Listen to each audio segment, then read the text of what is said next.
Hello Woodworks, welcome back to our channel Devintelle. Today we will see how to show summary of text into purchase screen. So let's see about that, how to work it. You can see here module they purchase text summary. First install this module, so click on this activate button. Now our module is installable.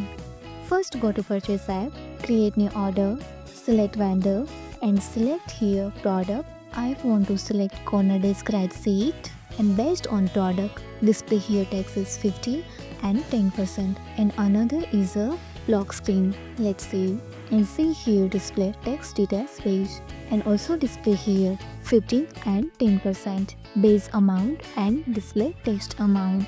Now I want to print purchase order and print paid report in display text description, base amount and total text of the product. If you found this helpful, do it like, share and subscribe. Thanks for watching this video.